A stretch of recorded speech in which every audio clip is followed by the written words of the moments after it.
Hobyo waa magaalo xeebeed taariikhi ah. hal qarni ka hor waxa ay ahayd degmo caan ah. hase ahaatee marka la sheekaysto dadka muddada dheer ku soo noolaa Hobyo waxa ay ku sheegayaan in degmadu ay dib u dhac weyn oo dhanka horumarka ah la kulantay. dadka u dhashay hadda ku walba waxa jirtay waliyo kabtana markii dekada la keenay Hobyo ayaa suuxi dambeysay baadna ka raray waxa loo raray Boosaaso madaxweynaha markaa joogay Maxamed Siyaad Barre Allah naxariistay baa waxa yiri maxaa u raraysaa alaabtan waxaan u rarayaa buu yiri magaalada dadkii iska lahaa baa London iyo Paris iyo Mombasa dhistay.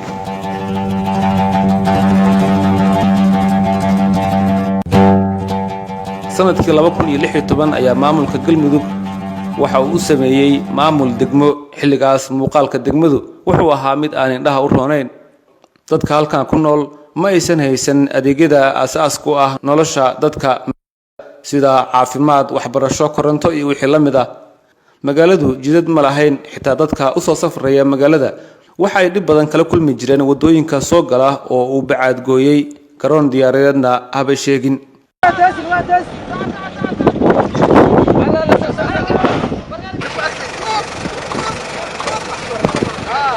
sida in kaga muuqata muuqaaladan oo warbaahinta media ay dhowr sano ka hor duubtay, waana mid ka mid ah wadooyinka soo gala Hobyo xilli ay ku xanibnaayeen gawaari fara badan. shacabka loo helin meel kale ay dadku maraan ama diyaarado ama airport oo soo dhisnay Hobyo waa go'an xagga wadada. xilli ay xaaladahaas ba'ani ka jireen Hobyo ayaa maamulka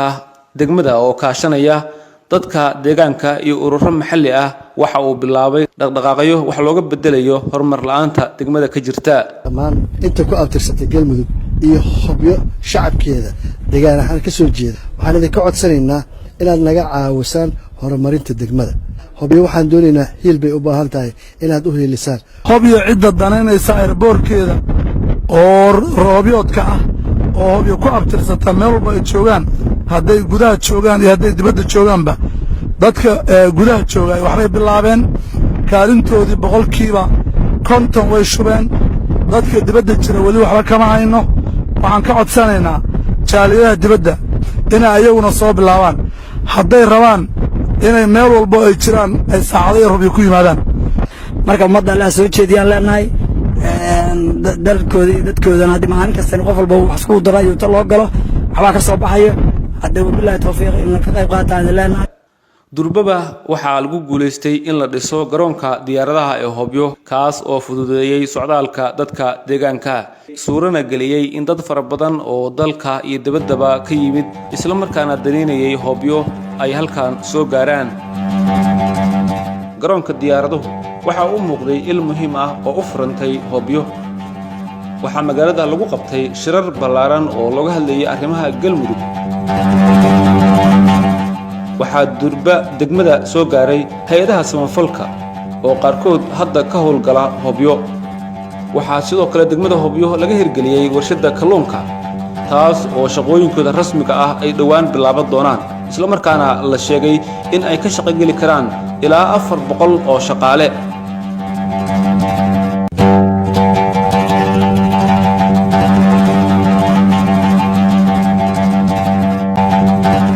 intaasi kadib waxaa la dhisay wadooyinka dhexmara magaalada oo xilligaas ka hor ahaa kuwa go'an. muuqaalkan warbaahinta media ayaa duubtay sanadkii 2016, waana mid ka mid ah wadooyinka ugu muhiimsan ee magaalada Hobyo dhexmara oo uu bacaad gooyay. haddase sidaan ayaa loo bedelay oo waa la dhisay.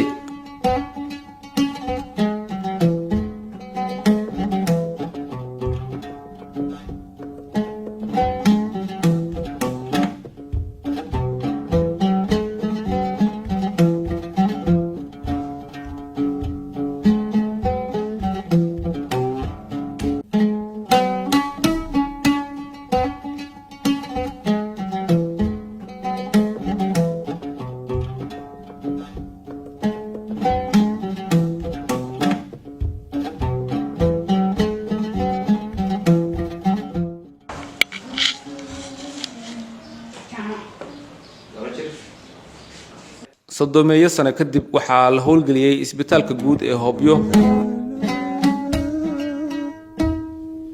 haddaba warbaahinta Awow Media ayaa dadweynaha ku nool magaalada Hobyo waxa ay la dhex qaaday mikrofoonka kun sagaal boqol todobaatan iyo afartii waa xilligii aan dhiga jiray iskuulka magaalada Hobyo. markii aan ka baxayna kabacdi xalan aan galay waxaan kabacdi aan shaqada soo bilaabay kun sagaal boqol todobaatan iyo toddobadii 77 markaas magaaladu waxay ahayd inkastoo magaaladan ay kun sagaal boqol labaatan iyo toddobadii ay xusnimo qaadatay degmada saddexaadna ay ahayd waxay u ekeed magaalo ugu liidata magaalooyinka heerarkii ay soo martay heerar aad iyo aad u liita oo xag walba daciifka xagga dowladda ha noqotee ama xagga shacabkeeda ku nool ha noqotee bay soo martay inkastoo ay naga mayratay 2018 wixii ka dambeeyey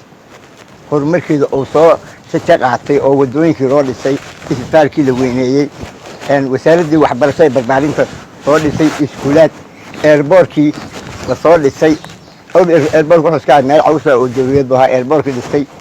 waxa u malaysan in ay ka soo kabanayso dhibkii tartiib gudoomiyaha degmada Hobyo fahad bitigoodii iyo dadaalkoodii ayaa intaanay ku tiri haddana waxaan keenayna waxa ugu dambeysay gabadhii madaxweynuhu uu qabay Sayd oo tiri isbitaalka hooyada iyo dhallaanka ayaa dhisaysa waxaan dadka u dhashay hadda ku walba waxa jirtay war yar oo kabtana markii dekada la keenay Hobyo ayaa suuxi dambe subaxda ka soo waxa loo raray boosaaso alaabta kulligeed kumbad ayuu ahaa keenay 70 taleelayaal ayaa qaado boosaaso u qaaday madaxweynihii markaas joogay maxamed siyaad barre Allah naxariistay baa waxa maxaa u raraysaa alaabtan waxaan u rarayaa buu yiri magaalada dadkii iska lahaa waa London iyo Paris iyo Buubaaso dhistay marka magaaladan waxa baabaashay waa dadkeedii waxaan ku codsanayaa dadka Soomaaliyeed gaar ahaan dadka Hobyo ku dhashay 90% dadka Soomaaliyeed ugu saajirsan weeye in ay magaaladoodii iyo dantooda ay daneeyaan dalkaaga dhiso ayaga dadku tahay bismillaah magacaygu waa Cabdifataax Maxamed Cali walaal magaaladu waxay mugdi ku jirta maamulkan hadda hortiis ana magaaladan 2006 ay ugu horeysay meel waxay iska bahal galeen oo dal oo waa hore laga guuro oo magaalada dadkeedii hore u dayacay ayay ahayd oo qofkii caqliga iyo qofkii wax bartay sidii looga wadanayay dad jawlaha kaliya looga tagay waxqabadkii magaaladan loo qabtaan kaaga sheekaynaya marka koobaad wadadana ugu horeysay waxqabadkii magaaladan sida loo qabtay wadadan hadda aan taaganahay waa wadada magaalada ilaa dekada ilaa madaxtooyo isku xirta weey wadadaas baabuurta fool wadaafka meeshaas waa laga jiiday nagasti waxa ku xigtay airportka magaalada ku xigtay oo magaalada airport ma lahayn oo bacaad bay ahayd waxqabadkii saddexaad wuxuu ahaa iskoolkan aad u jeedo magaalada bilaa iskool bay ahayd oo jiilka yaryar oo soo koraya meel wax ka bartaan ma lahayn afraad waxay ahayd waxqabadkii weynaa oo laga qabtay magaalada gudaheeda wadooyinka loo furay oo la tijibiyey oo la hagaajiyey bay ahayd oo wadooyinkan shayga meel walba u dhaxda la saaray midda shanaad waxay ahayd dhismihii isbitaalkaas waa ugeeda 2 qol ka dhisnaa 2 qol ayaa ka dhisnaa oo hore Talyaani dhisa haanta iyo derbiga wareegsan iyo meesha dadka lagu qalo iyo qolka kaydka daawada iyo wixii la halmaala meeshaas waagaas laga asaga sameeyay maamulkaas sameeyay degmada sidoo kale waa tan degmada waa tan ayaduna 2 jeer ayaa marna guryaha la dhisay marna hoolkaas laga dhisay iyo derbigaas oo ayadana sidaas ahayd oo waxqabadkii 7 bay ahayd waxqabadka 8aad oo muuqdo oo la dhihi karo waa waxqabad weyn oo muuqda waxay ahayd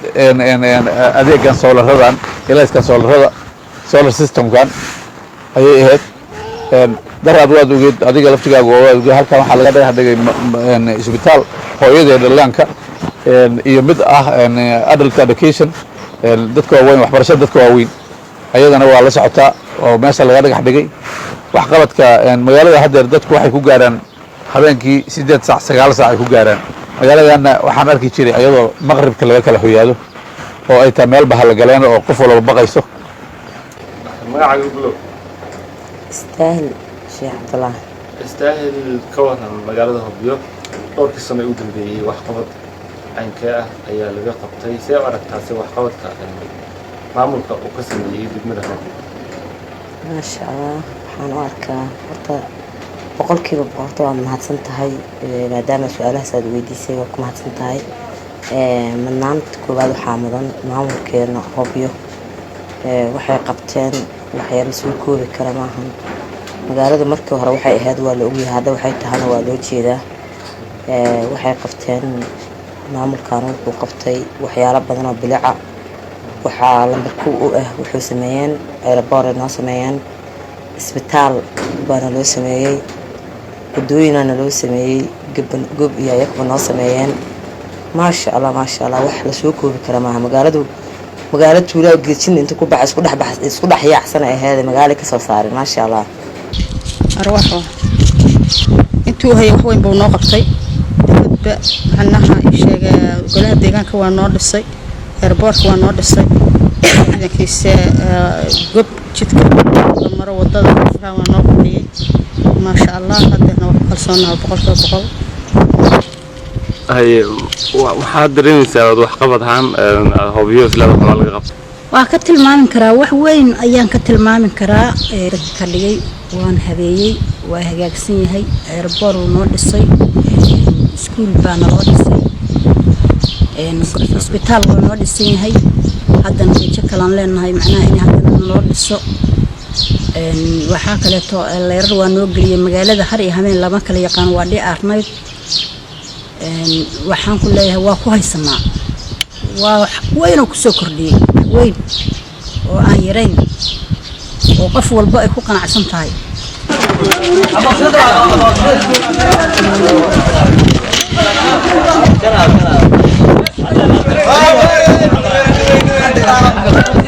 waa caruur yaryar oo xilli habeen ah ciyaaraya kubadda cagta iyagoo ka faa'iideysanaya leerarka iftiinka cadceedda ku shaqeeya oo lagu xiray garoonka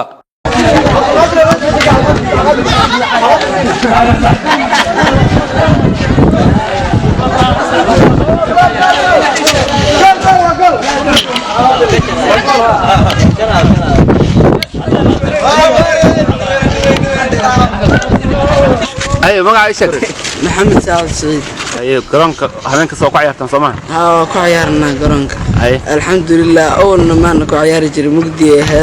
هذا الريال الحمد لله كفر أحسننا هذا الناس قرحية وبعنا محا ليه هذا قبت المركع وحاول إن الناس قرحية قرامة كان كدوجي كلام يا ما قاعد يشكل عبد الحميد هذا واقع يرتان قرانك أول مقدم يوها أول هذا تنا وتم لنا مثلا وعيارنا أول مقدم يعني سلامي أول مقدم ما كان معنا عيال جرنا هذا لك معي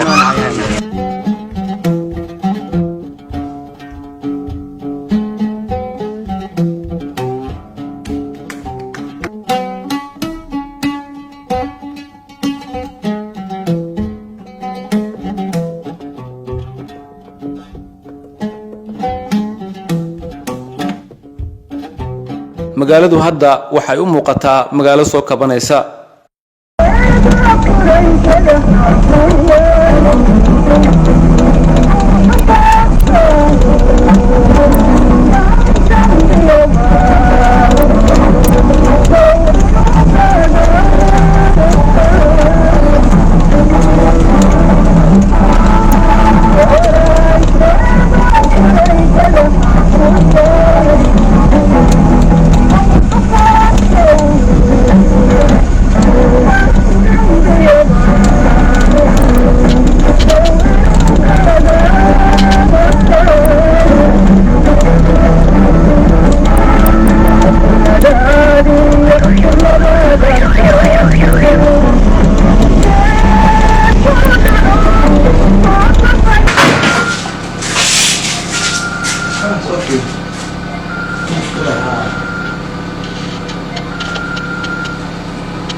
markana waxa la joognaa Cabdullooyar yahay yani hawo socodka ganacsiga degmadu maadaama ganacsiga ka mid tahay ما شاء الله بقول كل سراشن إسرائيل أو كم جناس لا أفر بالوضع أنت تدينا هاي ما شاء الله أبي جناس بقول كل سراشن وحسس وطرنا والسوتر يعني آدي سنة ذكر معنتي فرق وضحية محا كشيء هوبيو قضاء غيره أما جناس نقطة أما حق بالشدة جناس wax badan oo dhexeeya wax badan oo iska bedesho hobyo waxay u ekaanay magaalo oo cusub hadda way soo boqolkiiba 90 bulshadu waa kusoo saaidey waxa waaye ganacsigooduna wuu soo taraa aadana ugu faraxsanaa hadda magaalada dhaqdhaqaaqeeda iyo xaaladaheeda magaalada oo kale waaye dib u habeyn lagu sameeyay soolaro oo geliyay waa la gelshay waxa waaye korontadu waa iska dhiyanayd hadda waxa waaye boqolkiiba 90 waa soo kabanaa nolol fiican ku tilaabsatay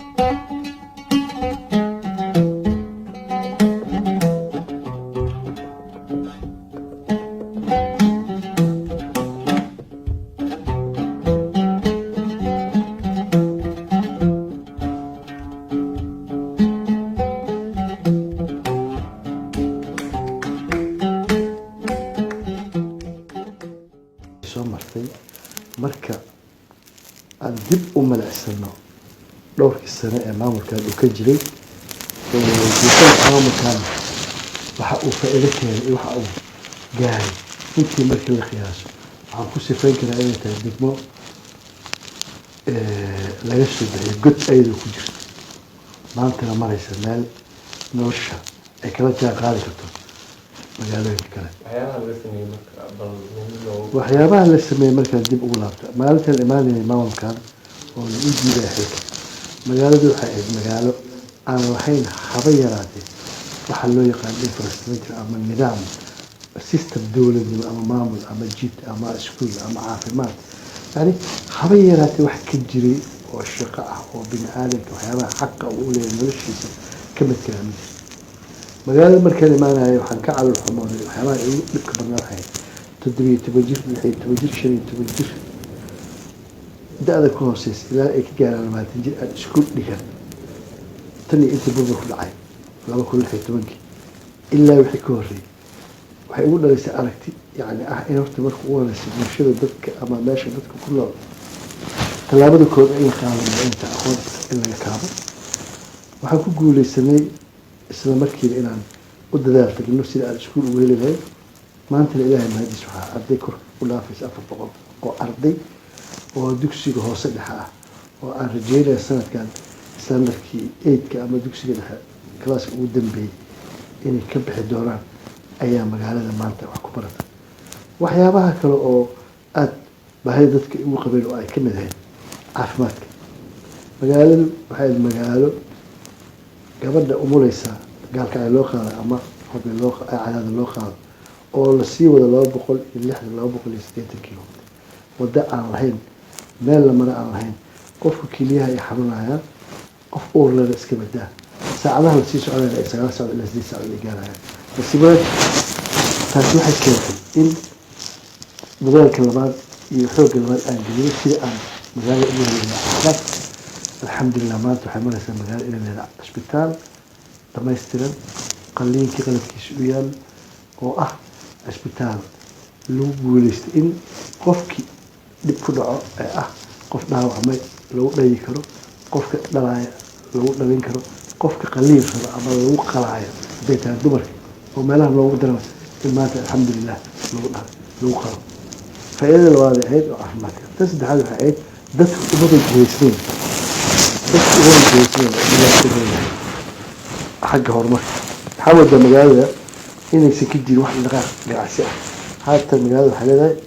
goobo ganacsi oo aada u nuuraya oo dadka ay shaqooyin ku qabsadaan magaalada waxaan ka hirgelinay oo aan u suuq tagnay annagoo ku dadaalayna in dadka deegaanka ku abtirsan ay ku guuleystaan ama ay u maalgashtaan wacyigelin iyo dadaal fara badan kadib waxaan ku guuleysana magaalada in laga dhashay shir ay ku baxdeen lacag gaaraysa ilaa milyan iyo ka badan dollar oo loogu talagalay in fishinka ama malayga kalluunka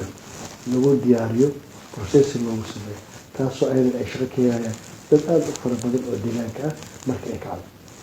waxyaabaha kaloo aan ku guuleysan waxaa kamid magaalada meel la mara lahayn waddo marahayn markaan imaanayn magaalada maanta waxay leedahay wadooyin waaweyn raanaboodi ama raanaboodi waxa loo yaqaano ah dawaarada ay dhaafacday ama wareega hawsha dhaafaan waxay leedahay magaaladu jidad dhowr xaba ah oo aan ka bixinay oo suurtageliyay maanta in bini'aadam magaalada ay qayb ka qaataan waxyaabaha aadka muhiimka u ah ee aan ka fikirnay oo aan ku guulaysanay in aan tallaabo ka qaadan waxaa ka mid ah magaalada ma aysan ahayn inaan ku roogyahay waxaa loo yaqaano dadku isdhexgalkooda magaalada waxay magaalo kala qoqoban dadku qabyaalad iyo uqdalo ay kala qabaan maantana waxaa lagu guulaysay in integration ay sameeyaan bulshada ay isdhexgasho dadku ay yihiin dad yani isdhexmara waxyaabaha kaloo alxamdulilah magaalada intaan hawsha ka haynay ama maamul islaan aan suuragelin waxaa ka mid in airport laga dhisa magaalada malayn wax airport laga hirgeliyey suurtageliyey in wufuuddii ugu badneyd ee galmudug ee ama shisheeye ah ay kasoo degaan yani waxaan qiyaasi karaa magaalada hobe inta kasoo degatay ee wafuud caalami ah oo ama safiiro leh ama hay-ada samafal leh ama ganacsato heer caalamiya ma jirto magaalo ay ka degeen magaalada galmudug markaa saas leeyahay iskama lihi waxaa ka mid ah safiirada dalkan yimid safiirkii dalka turkiga waxaa ka mid ahaa safiirka dalka qatar waxaa ka mid ahaa hadii la ku reeyay hay-adda kaalmada talyaaniga ninka u qaabsan Italian Corporation oo isagu suurtageliyey imaanshihiisu in wax badan ay nooga qabsadaan waxyaabaha kale oo airportkaas aan ka faa'iidaysan waxaa ka mid ah imaanshihii madaxweynihii dowladda federaalka mudane maxamed cabdullaahi farmaajo uu yimid 2018 bishii Janaayo kaasoo dhagax dhigay dekeda aan rajeynayna inay dhibaato gasho waxyaabaha aadka hadda aan ugu guulaysan waxaa ka mid ah in dadka loo jiheeyo dhinaca horumar oo kalluumaysatada dadka ahaa aan u raadino waxyaabaha maalgelinada ah ee u baahan sida qalabka hay-ado badan aan uga codsanay waana lagu guulaystay alxamdulilah in la helo qalabka la duulo isugu doomo isugu jira maxaa kula qaboojiyaal waxyaaba fara badan dadka caawina walow aysan ahayn wax ku filan ama kafayn kara baahida dadka haddana dadaalada la qabtay ka mid tahay waxyaabaha kale oo aad u iloobeynin oo aan isleeyahay magaalada waa lagu soo kordhiyey waxaa ugu waaweyn in aan ka bedelnay systemka dadka ay u fikeri jireen ay ahayd dadku inay keliya sugaan gacanta dadka sheegaan laakiin aan barno dadka in horumarin loo sameeyo wax developmentiga layaado tusaale magaalada hadda waxaa ka socda mashaariic ay ka mid yihiin dadku in ay ayaga isku tashadaan wax la qabsadaan oo dhinaca xoolaha horumarintooda dhinaca kalluumaysiga waxaa jira deegaano fara badan oo magaalada hoos yimaada ama degmada hoos yimaada oo ayagana laga hirgeliyey beero dadku ay ku intifaaceen sida xeeladaha kale iyo deegaano kale ku jira magaalada waxyaabaha aan inta maamulkaanu jiray aan ku guulaysan waxaa kamid magaalada markaan imaanayna waxay ahayd magaalo mugdi oo wax ifa lahayn magaalo aan lahayn nal magaalo aan lii jiray shirkado korontada ah oo ka shaqaysta haddii jiraan waxa aan kuwa aanan ku filnayn ama aanan saacadaha ay shaqeynayaan inta saacado kale 6 maqribimo ilaa 10 fiidnimo waxaan ku guulaysanay in magaalada la keeno shirkad weyn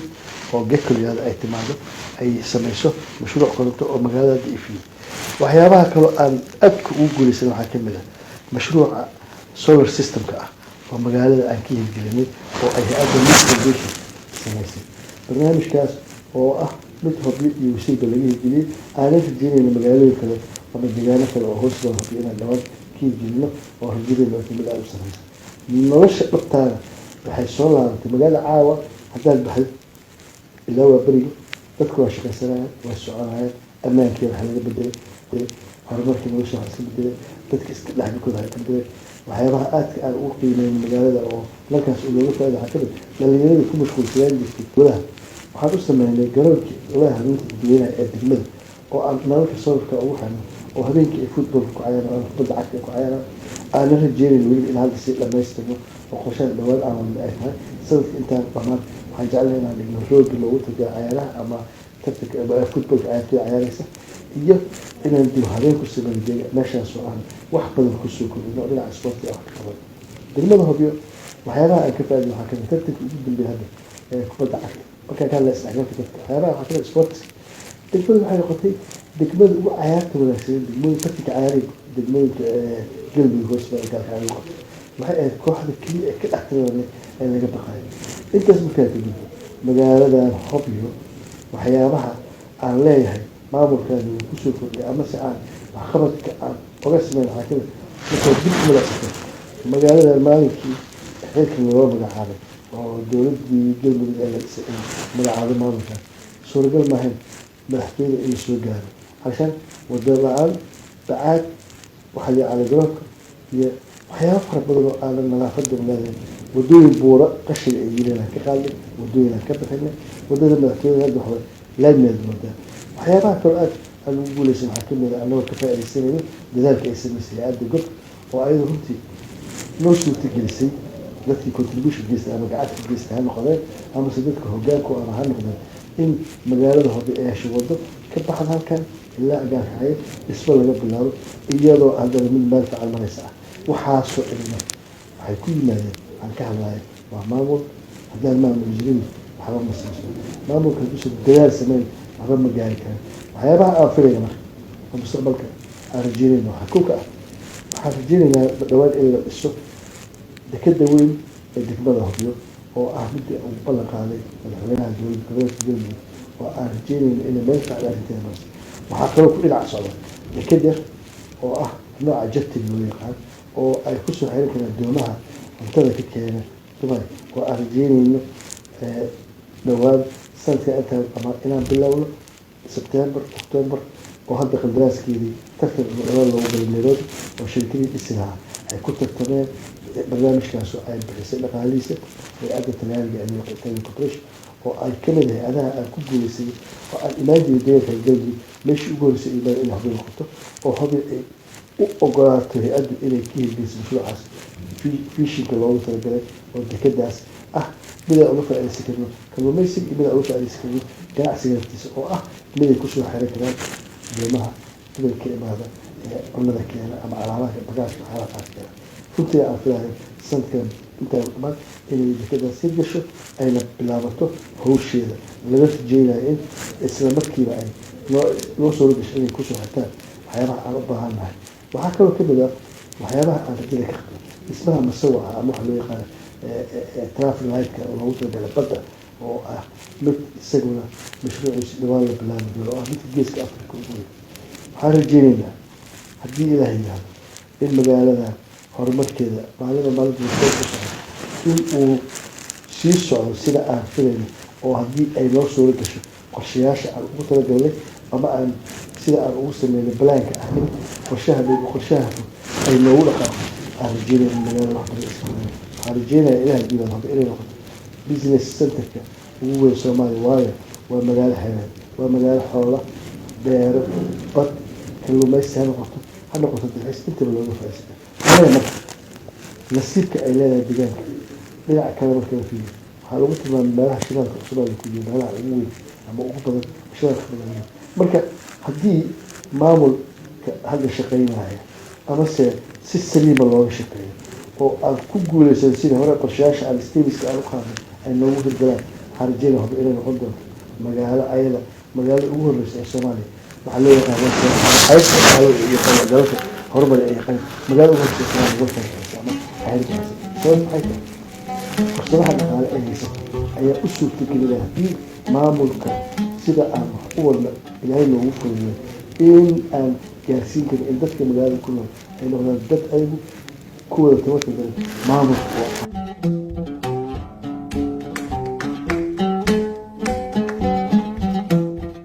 Hobyo waxaa la filayaa inay yeelato deked taas oo uu dhagax dhigay madaxweyne Maxamed Cabdullaahi Farmaajo aan se weli la bilaabin dhismaheeda